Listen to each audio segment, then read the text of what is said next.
Welcome back. Now for your 5-day weather forecast, we go outside to Cape Foster. Our unseasonably warm winter has finally come to an end, but this week you'll need to keep the umbrella handy along with the parka. It's currently -2 degrees and overcast today, but feels like -6. We'll see a high of +1. Tomorrow we'll see a high of 2 degrees, and along with that mild weather, we'll have some rain showers. However, we could get up to 3 centimeters of snow before the day is out as the low drops to -4. Friday will bring a high of 3 degrees and overcast skies, a low of -1. Saturday will bring back the snow with flurries and a high of 2 degrees and a low of only -2. The snow continues into Sunday, but shouldn't accumulate to much, with less than 1 centimeter expected. We'll see a high of -1, and it'll be the chilliest day in the forecast, dipping down to a low of -6. Considering it's late January and there really isn't much snow in sight, this winter is continuing to feel pretty un-Canadian. That's it for your 5-day weather forecast. Back to the newsroom. Thanks, Kate. In a speech that could set the tone for his re-election campaign, U.S. President Barack Obama has called for economic fairness. Obama used his annual State of the Union address to draw sharp contrasts with Republicans on issues such as taxes and the housing market. In a 65-minute speech, Obama outlined his vision to repair the American economy. He discussed tax reforms, pledging to place higher taxes on the rich. The president also called for immigration reform, which included giving young people a chance to earn their citizenship. He also encouraged Congress to reinvest in the nation's industry and infrastructure job sectors. Today, thousands of Egyptians gathered in Cairo's Tahrir Square to celebrate the first anniversary of the uprising that ousted longtime leader Hosni Mubarak. Exactly 1 year ago, Egyptian protesters took to the nation's streets, starting an anti-government movement clashing with military forces. The protests left 3 people dead and many wounded. Today, Egypt's military council, who is currently in power, partially lifted the state of emergency rule that has been in effect for more than 3 decades.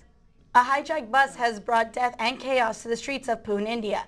According to NDTV, a suspect entered the bus around 8 a.m. where he took control of the bus and drove on the wrong side of the road.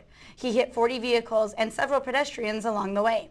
Santosh Main, an employee of the State Transport Corporation, had a valid license and a master key to the public buses. He has been arrested for the hijacking, which resulted in 9 deaths and leaving 30 others injured. There were no passengers on board the bus. And now with your sports news, here's Lawrence Dushensky.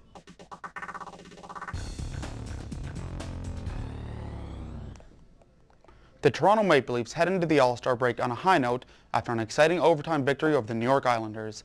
Clark MacArthur scored his 2nd goal of the game in overtime to secure the victory, as the Buds now sit in the final spot in the Eastern Conference.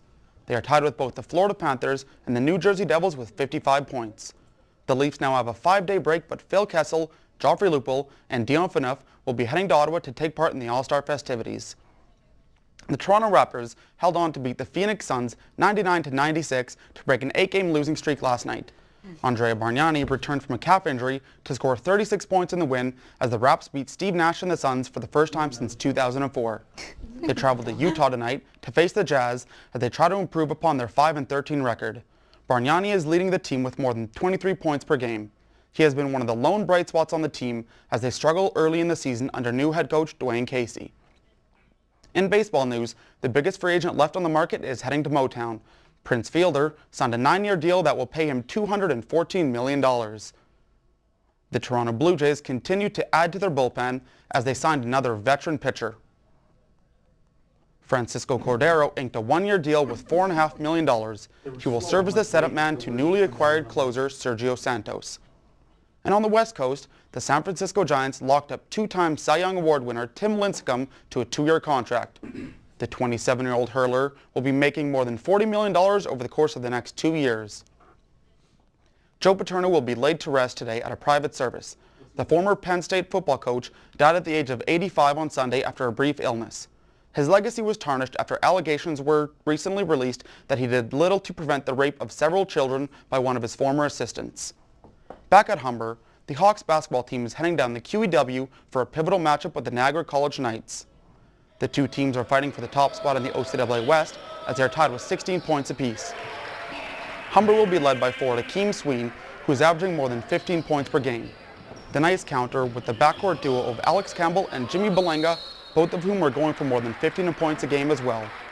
And that's your sports news for today. I'm Lawrence Jashansky. Thanks, Lawrence. After the break, we'll get the latest in entertainment from Liz Cavan. Ryan and Leo get snubbed by Oscar, Kristen Cavallari makes a big announcement, and there's trouble a brewing for Gabriel Aubry and Demi Moore.